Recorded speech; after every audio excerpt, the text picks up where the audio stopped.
Los miembros que componen la iglesia no son perfectos. Cada uno de ellos se encuentra en un proceso de madurez y crecimiento que no siempre será indoloro. Nosotros vivimos en un edificio de apartamentos de varias plantas, no sé cómo se dice aquí, de varios pisos. Estamos en un séptimo piso, en una séptima planta. Y resulta que las personas que han comprado ya en 2 ocasiones diferentes el apartamento que está encima del nuestro, precisamente encima del nuestro, lo han remodelado 2 veces. Remodelaciones de meses. Eso es incómodo. Mire, tener una gente encima del techo de uno, boom, boom, boom, el día entero, eso es incómodo. Cuando el apartamento al lado tuyo, arriba de ti, abajo de ti, lo están remodelando, hay un momento que uno quiere de verdad coger un avión y irse. Pero déjame decirte algo, al hermano tuyo que está al lado de ti lo están remodelando. Y eso tiene sus inconvenientes. Eso tiene sus inconvenientes. Estamos en remodelación.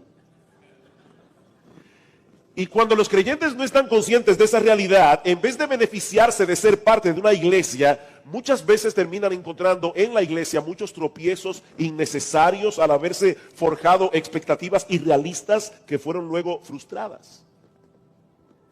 ¿Cuál es la realidad de la iglesia de este lado de la eternidad? Mientras se encuentre militando en este mundo caído, ¿cuáles son las expectativas que nosotros deberíamos tener con respecto a la iglesia? No el ideal de lo que nosotros quisiéramos, sino de lo que la iglesia es. Bueno, ese es el tema que yo quisiera considerar con ustedes en esta noche. Y honestamente, déjenme adelantarles algo. Yo tengo un propósito esta noche. Yo quiero que usted salga hoy de aquí enamorado de la iglesia local. Ese es mi propósito. Si yo no logro eso, yo fracasé. Yo quiero enamorarte de la iglesia. La iglesia es la esposa de Cristo. Y yo creo que hay creyentes que aunque no lo dicen con la boca, la actitud que tienen es, Señor, contigo hasta el fin del mundo. Pero a la esposa tuya no la aguanto. Pero yo quiero que tú salgas esta noche de aquí con una idea diferente. La iglesia es algo glorioso, con todas sus imperfecciones, con todas sus debilidades, comenzando por los mismos pastores. Amén. No sé, tal vez Carlos es perfecto, pero por lo menos de esta parte para acá, bueno, perfecto no es, he equivocado como 10 veces con el nombre mío. Hermanos, ¿cuál es la realidad de la iglesia?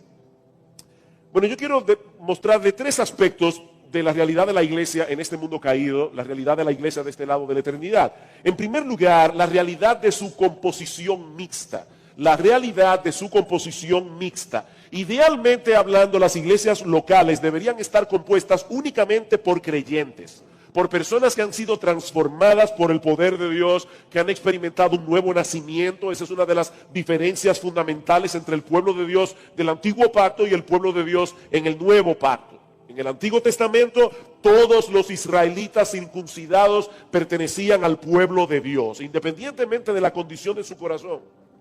No todos eran salvos, obviamente. Sin embargo, todos disfrutaban de los privilegios, de los beneficios de ser parte del pacto, de ser parte de la nación con la que Dios había hecho un pacto.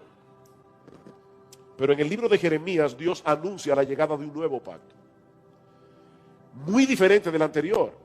Dice Jeremías, he aquí que vienen días, dice Jehová, en los cuales haré nuevo pacto con la casa de Israel y con la casa de Judá. Y Dios dice claramente, este nuevo pacto va a ser diferente del anterior, porque en este pacto que Dios va a hacer, en el que estamos ahora nosotros envueltos, dice, yo daré mi ley en su mente, la escribiré en su corazón. Todas las personas que pertenecen al nuevo pacto han sido regeneradas, tienen la ley escrita en el corazón, de manera que ya no enseñará más ninguno a su prójimo ni ninguno a su hermano diciendo conoce a Jehová, porque todos me conocerán, desde el más pequeño de ellos hasta el más grande, dice el Señor, porque perdonaré la maldad de ellos y no me acordaré más de su pecado. Todos los que realmente componen la comunidad de Dios en el nuevo pacto son personas perdonadas, son personas regeneradas, son personas que conocen al Señor. Así que idealmente hablando, todos los miembros de la iglesia que son miembros del nuevo pacto deberían ser cristianos. En 1 Corintios, Pablo le escribe diciendo: Pablo, llamado a ser apóstol por la voluntad de Dios, y el hermano Sóstenes, a la iglesia de Dios que está en Corinto, a los santificados en Cristo Jesús, llamados a ser santos con todos los que en cualquier lugar invocan el nombre de nuestro Señor Jesucristo. Así es como Pablo describe la iglesia de Corinto. Es obvio que Pablo tenía en mente a un grupo de creyentes. Es por eso, hermanos, que en nuestra iglesia, cuando alguien quiere ser miembro, los pastores los entrevistamos y tratamos de verificar que ciertamente hay evidencia en la persona de que entendió el evangelio, de que hay frutos de conversión, frutos de salvación en su vida, y luego que los pastores ya entrevistamos a la persona, lo traemos delante de toda la iglesia, porque es la iglesia la que recibe a los miembros, y les damos una oportunidad a los hermanos, por lo menos de un mes, para saber si alguien en la iglesia tiene alguna objeción con respecto a que esta persona sea bautizada y recibida como miembro de la iglesia. Nosotros no queremos que sean creyentes maduros los que entran a la iglesia, pero que sean creyentes. Obviamente no pueden ser creyentes maduros porque se acaban de convertir. El Señor dice claramente: id y hacer discípulos a todas las naciones, bautizándolos y enseñándoles. No es al revés, bautizándolos y enseñándoles, pero sí que manifiesten los frutos de un verdadero arrepentimiento y de fe en el Señor. Sin embargo, hermanos, por más cuidadosos que seamos los pastores, ninguna iglesia del mundo puede garantizar que un inconverso no va a entrar en la membresía. Eso es imposible. Nuestro juicio es falible. Nuestro conocimiento es limitado. Nosotros podemos evaluar los frutos externos de una persona, pero no podemos ver el corazón. Es por eso que en el proceso de la disciplina eclesiástica, Cristo mismo establece la posibilidad de excluir de la membresía a algunos que habían sido previamente incluidos, y Cristo mismo dice: ténganlos por gentil y publicano. Aún durante la época apostólica, inconversos se colaron en la vida de la iglesia. Simón el mago fue bautizado por el apóstol Pedro, y algunos inconversos llegaron al liderazgo. Hermanos, yo le doy gracias al Señor de que el apóstol Pablo fue inspirado por el Espíritu Santo a escribir en una de sus cartas: os saluda Demas, mi colaborador. Y en otra carta tuvo que escribir: Demas me ha desamparado amando este mundo. Y uno se pregunta: Pablo, un hombre con tanto discernimiento, ¿no pudo darse cuenta que Demas era un falso? Cuando se reunían Timoteo, Tito, Epafrodito, Pablo y Demas a orar, ¿no era evidente que las oraciones de Demas eran huecas? No. A Pablo se le pasó. Y lo que es todavía más extraño, Pablo recibía revelaciones directas del Señor. ¿Por qué Dios, el Señor Jesucristo, no le dijo a Pablo: Pablo, cuídate de Demas, es un falso? Cristo dejó que Demas llegara al equipo pastoral de Pablo. Y el Espíritu Santo quiso que eso quedara registrado en el Nuevo Testamento, para que la iglesia del Señor a lo largo de todos los siglos supiera que eso es posible. Es por eso que las cartas del Nuevo Testamento no asumen que todos los que pertenecen a la iglesia son creyentes. ¿Recuerdan lo que citamos 1 de Juan capítulo 2, versículo 19? Salieron de nosotros porque no eran de nosotros, porque si hubieran sido de nosotros, habrían permanecido con nosotros, pero salieron para que se manifestara que no todos son de nosotros. Queridos hermanos, esa es una realidad que afecta la vida de la iglesia de este lado del cielo. Hay inconversos en la iglesia que son miembros, en la mayoría de las iglesias. Por más clara que sea la predicación de la palabra, por más cuidadosos que sean los pastores al examinar la profesión de fe, ninguna iglesia bajo el cielo puede garantizar 100% que todos los que pasen a ser miembros serán creyentes. Pero en segundo lugar, tenemos que considerar de la iglesia la realidad de su lucha, la realidad de su composición mixta, pero también la realidad de su lucha. No todos los pecados que afectan a la iglesia son cometidos por inconversos dentro de la iglesia. Así como debemos tomar en cuenta que hay inconversos a veces en la iglesia, también debemos tomar en cuenta que los creyentes en Cristo, regenerados, santificados y todo lo que usted quiera, están en una lucha, están en una guerra espiritual. Esto es lo que dice Pablo en Efesios capítulo 6, versículos 10 al 13. Pablo dice: por lo demás, hermanos, fortaleceos en el Señor y en el poder de su fuerza, vestíos de toda la armadura de Dios, para que podáis estar firmes contra las acechanzas del diablo, porque no tenemos lucha contra sangre y carne, sino contra principados, contra potestades, contra los gobernadores de las tinieblas de este siglo, contra huestes espirituales de maldad en las regiones celestes. Estamos en un campo de batalla, estamos enfrentando un enemigo muy poderoso. La buena noticia es que los recursos que el Señor nos ha dado también son muy poderosos. Fortaleceos en el Señor y en el poder de su fuerza, y vestíos de toda la armadura de Dios. Tanto la fuerza como la armadura provienen del Dios Todopoderoso, y tanto una cosa como la otra están a nuestra disposición para que podamos retener nuestra firmeza hasta el final del combate. Pero que a nadie se le ocurra enfrentar a este enemigo en sus propias fuerzas, y mucho menos tomarlo a la ligera. Queridos hermanos, amados hermanos, Satanás no está jugando a la guerra. Es un enemigo cruel, y su foco de ataque es la iglesia. El diablo no se ocupa de los bares. El diablo no se ocupa de los prostíbulos. Esos son suyos. Nosotros somos sus enemigos. Al diablo no le importan en lo más mínimo las iglesias apóstatas. Esas también son de él. ¿A quiénes ataca Satanás? A esos mismos hombres y mujeres a quienes Pablo exhorta vestirse de toda la armadura de Dios. Por lo demás, hermanos míos, fortaleceos en el Señor y en el poder de su fuerza. Es a los miembros de la iglesia de Éfeso a quienes Pablo dirige esta exhortación, porque la iglesia es el blanco de ataque del enemigo. Él ya no puede robarnos la salvación, gloria al Señor por eso. Esa salvación la compró Cristo con el precio de su sangre. No, Él no la puede robar, pero sí puede tratar de dividirnos. Sí puede tratar de frenar nuestro crecimiento espiritual, desviarnos de nuestra fidelidad a Cristo, de la obediencia, todo lo que sea necesario con tal de minar nuestra utilidad en el reino, para que vengamos a ser motivo de escarnio para el pueblo de Dios y para el evangelio. Mis hermanos, todavía no hemos llegado al cielo. Estamos en un campo de batalla luchando contra el diablo, contra el mundo, contra el pecado que todavía mora en nosotros. Si nos descuidamos, tarde o temprano sufriremos el daño y ocasionaremos que otros sufran también. Piensa por un momento en muchos de los problemas que tú has tenido en la iglesia. No, pastor, yo no he tenido ni un solo problema.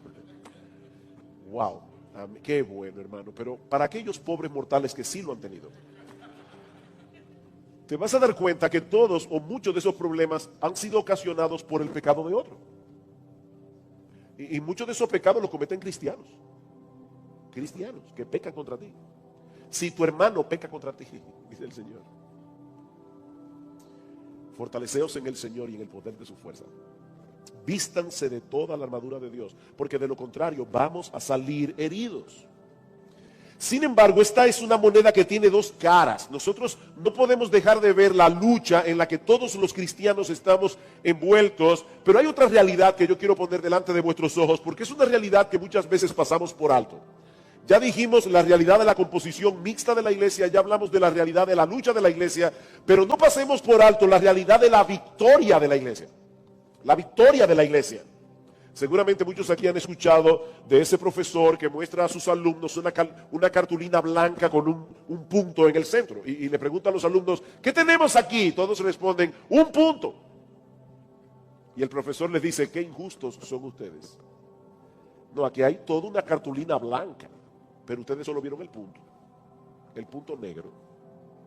Eso parece que es verdad, que es como parte de la naturaleza humana, ver el punto negro. Eso es lo que sobresalta. Nos concentramos en lo negativo y fácilmente perdemos de vista todo lo que se está haciendo bien.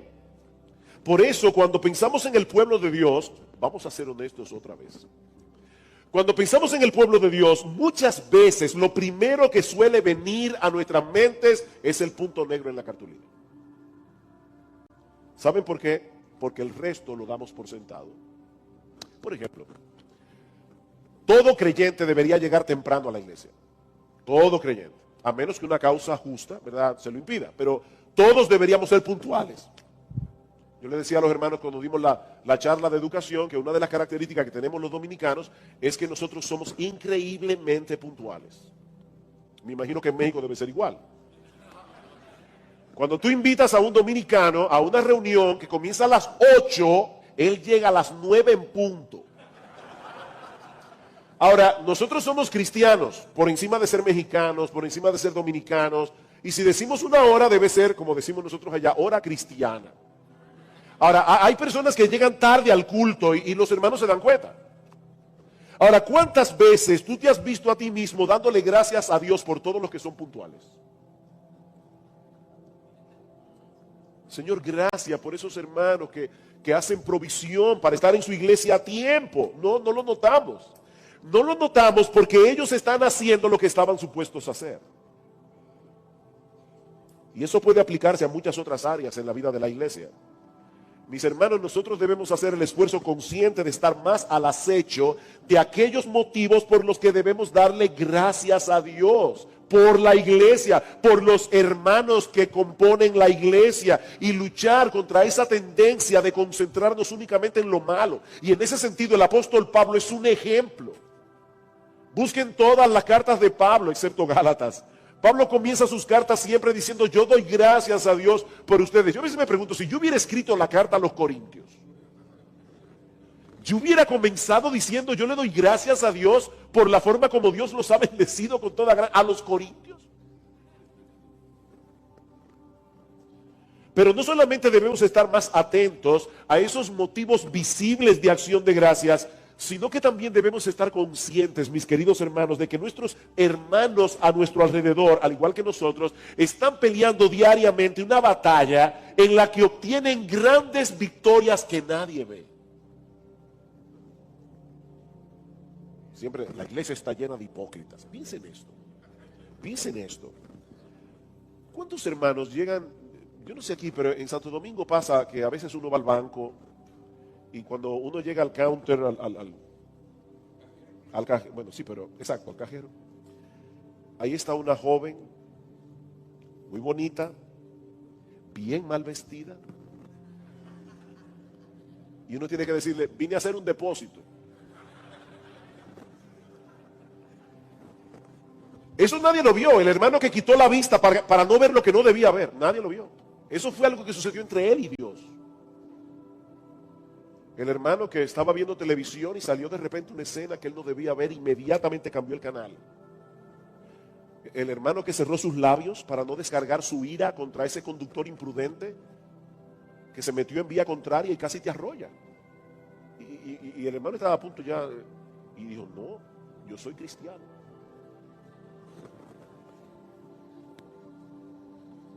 Aquel otro que se levantó de madrugada para tener comunión con el Señor, para orar por su iglesia, para orar por sus hermanos, por la obra de Dios en sentido general. Hermanos, esas cosas nadie las ve, excepto Dios.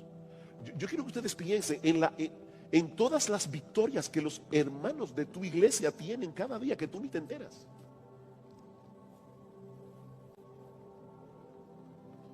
Son grandes victorias, obtenidas con gran determinación y en dependencia de Dios. Mis hermanos queridos, el pecado suele hacer ruido. Y fácilmente podemos llevarnos la impresión de que todo se está cayendo en pedazos. Como Elías. Señor, solo yo he quedado. No, Elías, eso no es verdad. Eso no es verdad, Elías. Hay 7,000 que no han doblado sus rodillas delante de Baal, pero tú no lo sabías. Tú no lo sabías. La realidad de la obra que Dios está haciendo en medio nuestro, mi querido hermano, mi querida hermana, es mucho más amplia de lo que nuestros ojos ven. Sí, estamos en una lucha. Lamentablemente algunos han sido heridos y seguramente no serán los únicos. Pero mira a tu alrededor, mi hermano. Mira a tu alrededor. Porque hay muchos aquí aquí en esta iglesia en Juárez, que tienen años corriendo la carrera. ¿Cuántos años tiene esta iglesia? 35. Como 35 años. Hay personas aquí que seguramente tienen 30 años, 20 años, 15 años, 10 años. Corriendo la carrera con mucha dificultad. A veces a campo traviesa. Y siguen corriendo. Con los ojos puestos en Jesús, el autor y consumador de nuestra fe. ¿Sabes qué es eso, mi amado hermano? Una muestra tangible del cuidado y la protección de Dios sobre su iglesia. Una muestra tangible del cuidado de Dios sobre sus hijos. Y a la luz de esa realidad, ahora nos preguntamos, entonces, ¿cuál debería ser nuestra expectativa de la iglesia en este mundo caído? Tomando en cuenta la realidad de su composición mixta, tomando en cuenta la realidad de su lucha, tomando en cuenta la realidad de su victoria, ¿cuál es la expectativa? ¿Qué debemos esperar de la iglesia? Bueno, en primer lugar, hermanos, estas cosas nos enseñan que no debemos tener una expectativa romántica con respecto a la iglesia. Algunos llegan a la iglesia pensando que encontraron la sociedad perfecta. Por fin, aquí todos se aman. Aquí nadie juzga al hermano. Aquí no hay chismosos. Todos están deseosos de servir a los demás. Aquí no hay egoísmo, aquí no hay orgullo. Cuando llegues a un sitio así, pellízcate, estás dormido o estás muerto y no lo sabías, no te habías enterado, llegaste al cielo. Hermanos, eso no es real, como lo muestran claramente las cartas del Nuevo Testamento. Todos los principios que nosotros encontramos en el Nuevo Testamento para solución de conflictos dentro de la iglesia, asumen que van a haber conflictos dentro de la iglesia. Pensemos por un momento en el contexto de la iglesia. Todos estamos aquí lidiando con nuestros pecados, no lo olviden, estamos en remodelación. Sometidos a una amplia gama de tentaciones, en diferentes niveles de crecimiento espiritual, en diferentes condiciones espirituales. Hay hermanos que están encendidos en fuego, hay otros que están languideciendo a punto de morir en la misma iglesia. Provenimos todos de trasfondos culturales, trasfondos sociales, educacionales, económicos diferentes. Lo que tal vez para ti es una mala educación, para el hermano es la cosa más natural del mundo. Por eso es que Mark Dever dice, tú quieres saber si tu nueva vida es real, comprométete con un grupo de pecadores salvados, intenta amarlos, no lo hagas durante semanas ni durante meses, hazlo durante años y entonces descubrirás si tú amas a Dios o no. Haz la prueba. Entre nosotros hay nuevos creyentes que todavía tienen trazas de su antiguo patrón de vida. Hay otros que han llegado con mucho entusiasmo, pero con poca sabiduría. Tenemos viejos creyentes que ya han olvidado los conflictos que experimentaron cuando todavía eran jóvenes en la fe. Otros que están anquilosados, demasiado familiarizados con cosas que todavía entusiasman a los nuevos creyentes. Ya se te pasará.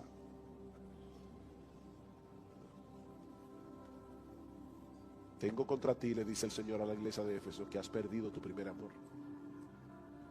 Has perdido tu primer amor. Imagínate a una esposa que le dice a su marido, mi amor, déjame decirte algo.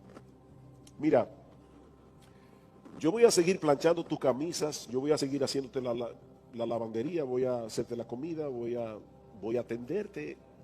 Yo voy a hacer todo lo que una esposa modelo debe hacer. Ahora déjame decirte algo para que estemos claros. Yo estoy enamorada de otro hombre.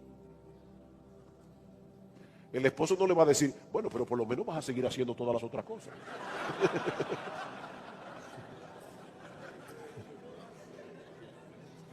Eso es lo que estaba pasando en Éfeso.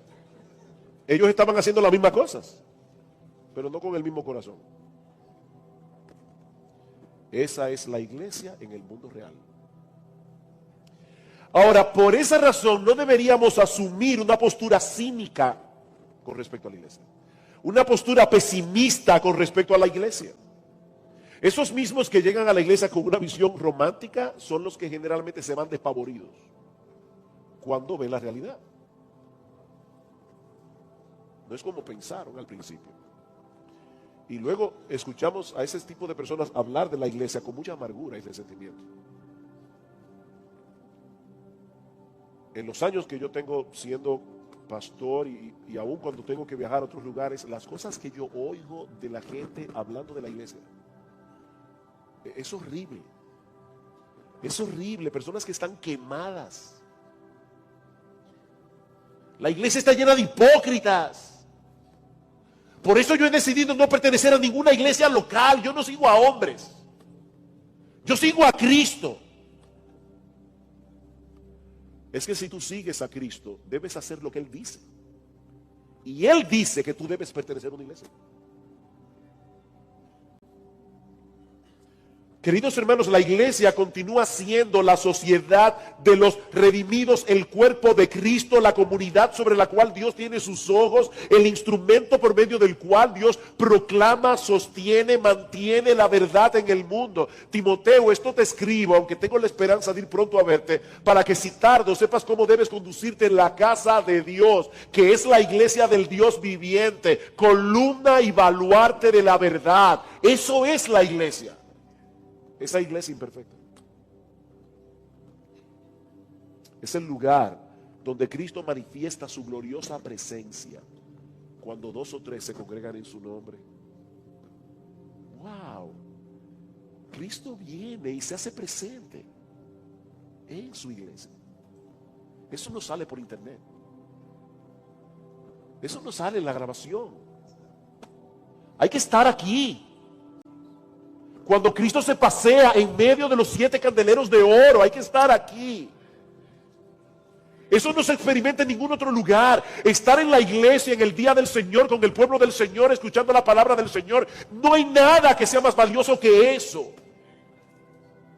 Eso es glorioso, hermanos, eso es glorioso.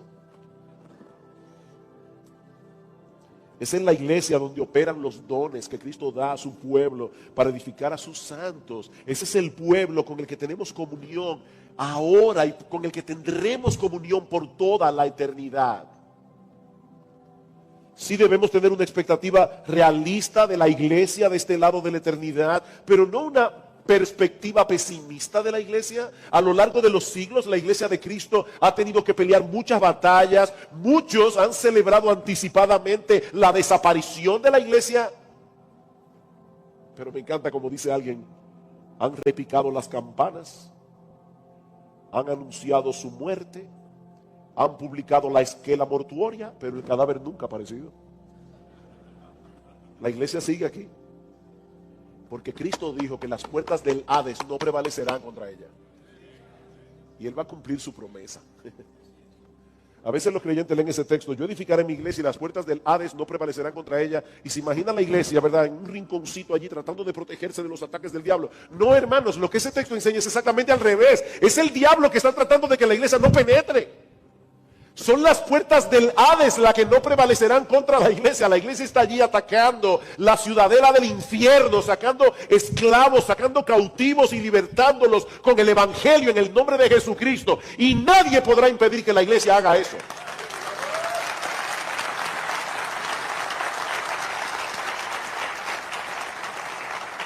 Es en ese contexto, hermanos, que nuestro Dios y Padre está obrando en nuestros corazones para conformarnos cada vez más a la imagen de nuestro Señor Jesucristo. ¿Alguna vez te has puesto a pensar que esos problemas que te desaniman de la iglesia son los que Dios está usando para transformarte? Ese es el cincel.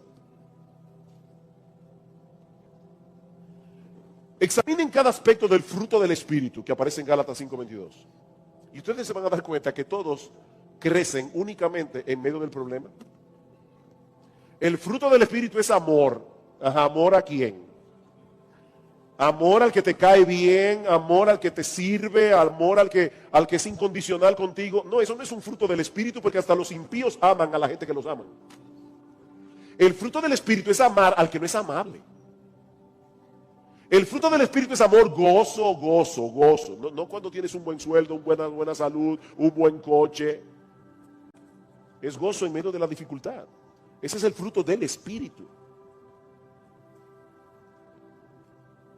Hay un dato curioso en el Antiguo Testamento. El dato curioso es que cuando Dios ordenó que construyeran el templo de Salomón, dio una directriz de verdad curiosa. Él decía, yo quiero que corten la piedra en la cantera exactamente como va a encajar dentro de la construcción del templo, porque yo no quiero que durante la construcción del templo haya ruido. Así que cortaban la piedra en la cantera, la traían al templo y colocaban la piedra en silencio, sin ruido, construyendo el templo de Salomón. Y un teólogo puritano decía, eso es exactamente lo que está pasando con la iglesia. Nosotros somos piedras vivas. El problema es que aquí estamos en la cantera. El ruido está aquí. Pero cuando lleguemos allá, vamos a ver un templo que se va a hacer en silencio y sin ruido. Pero aquí hay ruido. Problemas vendrán. Algunos quedarán postrados en el camino sirviendo de escarnio al evangelio y al pueblo del Señor, pero aún así Cristo seguirá edificando a su iglesia porque Él se comprometió a presentársela a sí mismo como una iglesia gloriosa, que no tuviese mancha ni arruga ni cosa semejante, una iglesia que será santa y pura. Y Cristo verá eso. Cristo seguirá usando hombres y mujeres débiles para hacer su obra. Y mis hermanos, todos nosotros tenemos el privilegio de ser parte de esa empresa para la gloria de Dios y la expansión de su reino. Yo quiero ahora llevarnos al futuro. Yo quiero ahora ayudarte a contemplar la iglesia, no como la iglesia es, sino como la iglesia será. Vayan conmigo a Apocalipsis, capítulo 19. Apocalipsis capítulo 19. Y por favor, hermano, activa tu imaginación. Apocalipsis es un libro apocalíptico, literatura apocalíptica. La literatura apocalíptica se vale de muchas figuras para impactar nuestra imaginación. ¿Qué te impacta más? Que salga un titular mañana en el periódico que diga, bueno, voy a decir por lo menos República Dominicana, porque tal vez México es diferente. Un titular que diga, la corrupción ha llegado a todos los niveles del gobierno. O un titular que diga, el pulpo de la corrupción arropó al palacio. ¿Cuál titular te impacta más? El pulpo de la corrupción. Bueno, eso es lo que hace Apocalipsis. Apocalipsis nos habla en figuras que despiertan nuestra imaginación.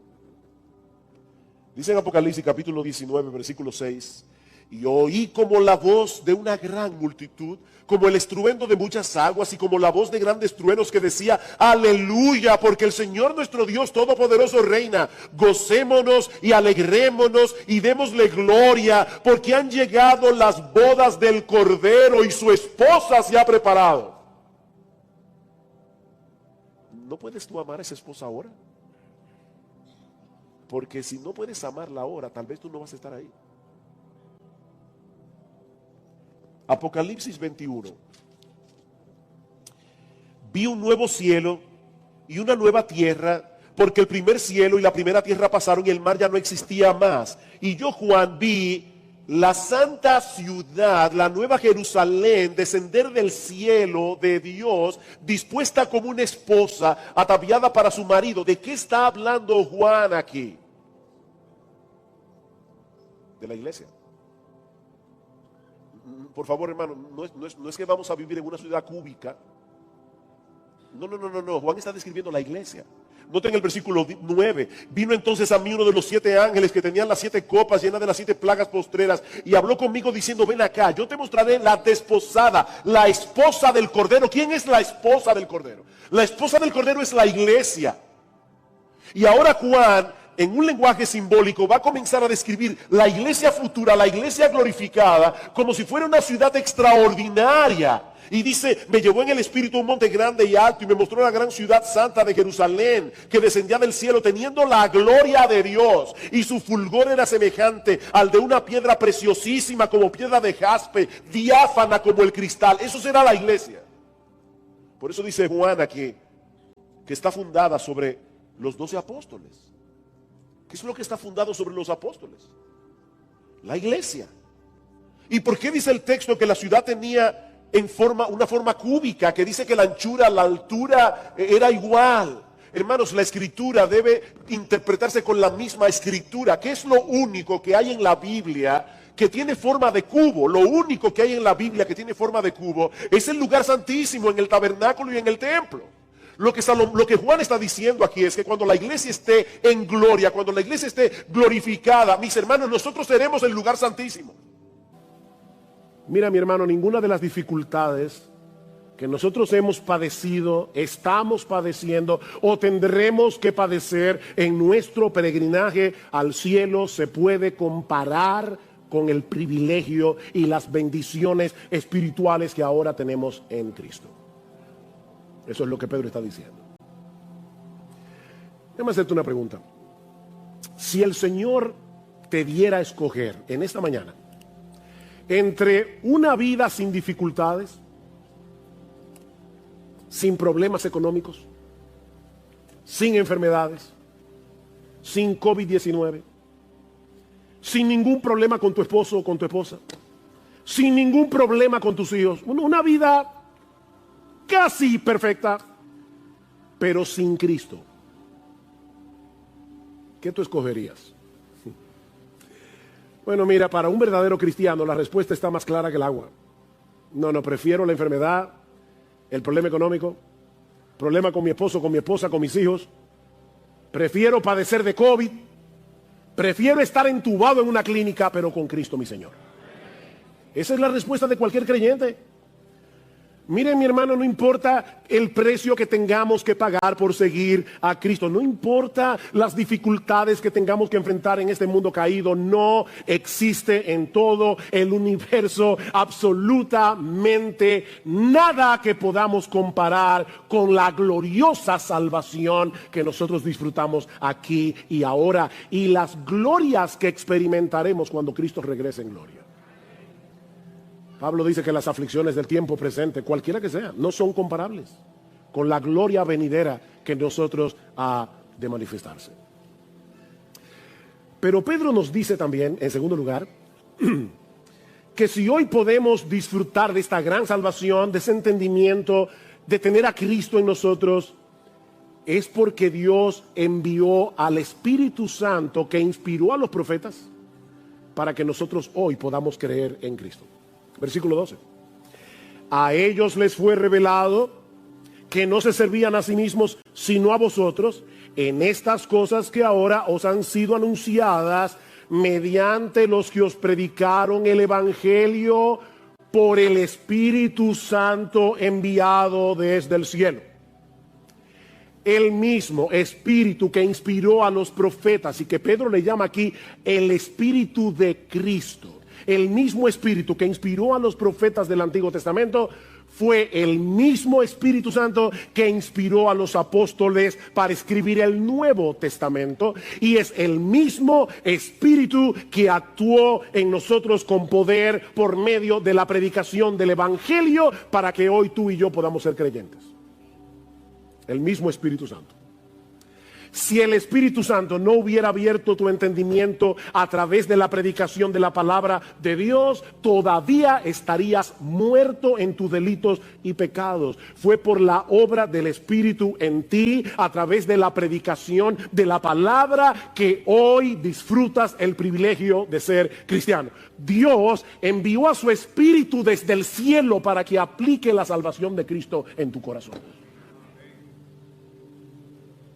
No olvides eso cuando estemos participando hoy de la cena del Señor. Dios te amó de tal manera que te escogió desde antes de la fundación del mundo para que fueras suyo y de nadie más, aún sabiendo de antemano que de haber sido por ti o por mí, nunca habríamos escogido a Dios. Nunca. Éramos enemigos. Nunca habríamos escogido a Dios. Estábamos muertos en nuestros delitos y pecados cuando Cristo nos dio vida. Efesios capítulo 2, versículo 1. Éramos enemigos cuando fuimos reconciliados, dice Pablo en Romanos capítulo 5, versículo 10. Y aún así Dios te amó.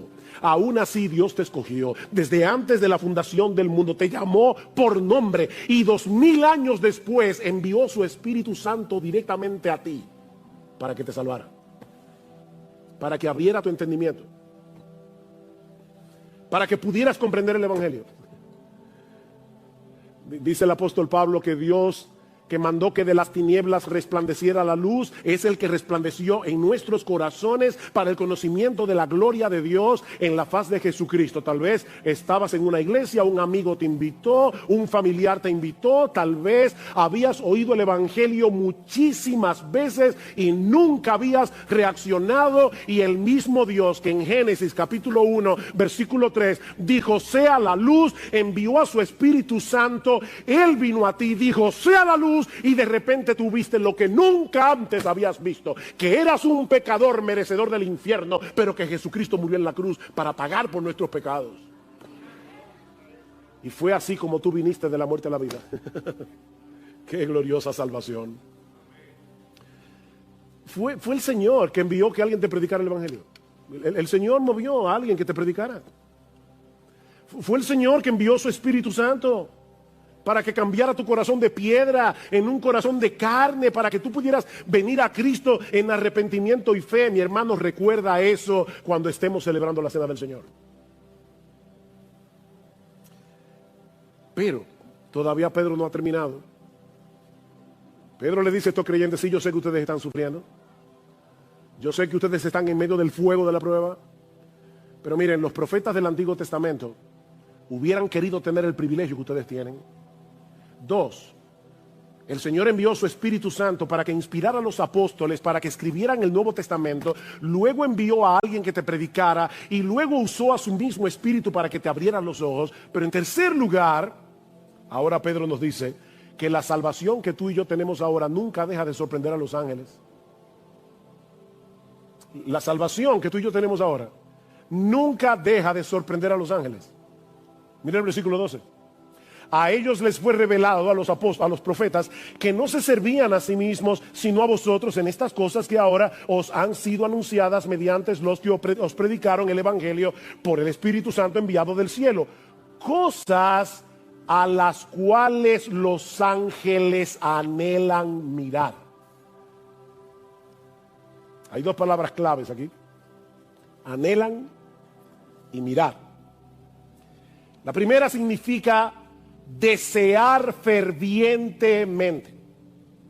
Pedro dice aquí: los ángeles desean fervientemente mirar algo. Y la palabra que se traduce como mirar es un verbo compuesto que significa literalmente inclinarse para ver algo con atención. Un comentarista la traduce como un impulso irresistible de ver algo que no se satisface fácilmente. Un impulso irresistible. No se trata de una observación casual y descuidada. Lo que Pedro nos está diciendo aquí es que los ángeles en el cielo se ponen de puntillas. Los ángeles en el cielo se inclinan a mirar, porque ellos desean con pasión y con fervor observar el resultado de esa gran salvación que nosotros tenemos en Cristo. Un comentarista lo dice de esta manera: los ángeles tienen una curiosidad santa para entender el tipo de gracia que nunca experimentarán. Los ángeles santos, obviamente, no necesitan de la salvación. Cristo no murió por ellos. Cristo no vino por ellos. Así que ellos están asombrados por una salvación que no experimentan personalmente. Ellos contemplan extasiados la sabiduría de Dios al ver en la iglesia el resultado de la sangre de Cristo derramada en la cruz, a pesar de que ellos mismos no pueden experimentar esa salvación en sí mismos. Ellos se gozan cada vez que un pecador se arrepiente, en Lucas capítulo 15, versículo 10. Pero al mismo tiempo, el autor de la carta a los Hebreos nos recuerda que Cristo no socorrió a los ángeles, sino que socorrió a la descendencia de Abraham. Hebreos 2:16. Cristo no vino a socorrer a los ángeles. Él vino a socorrernos a nosotros. Y eso es lo que Pedro está resaltando aquí. Los creyentes del nuevo pacto disfrutamos de un privilegio mayor que el de los profetas del Antiguo Testamento y mayor que el privilegio que tienen los ángeles en el cielo. ¿Tú has pensado en eso alguna vez? ¿Tú te imaginas lo increíble que sería poder volar como los ángeles? Yo me imagino, niños, que a ti te encantaría eso. Se mueven.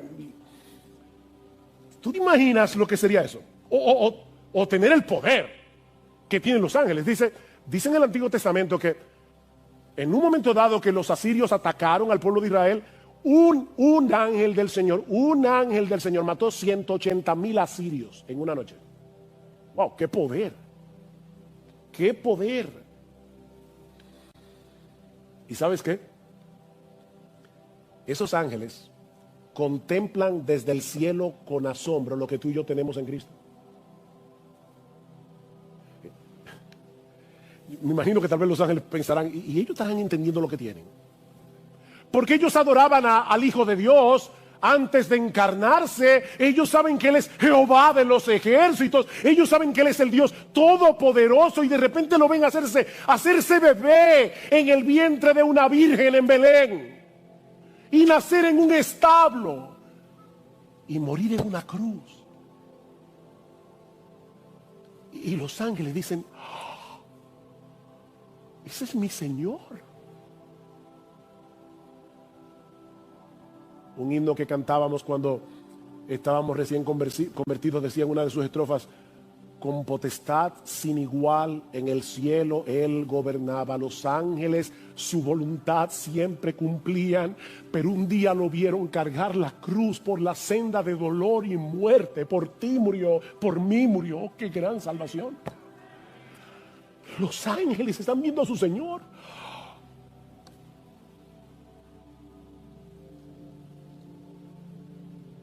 Tú tienes un privilegio más grande que Isaías, Jeremías, Abraham, Moisés.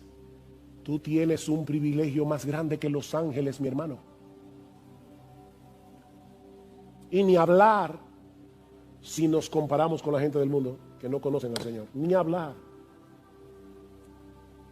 Por más privilegios terrenales que ellos tengan.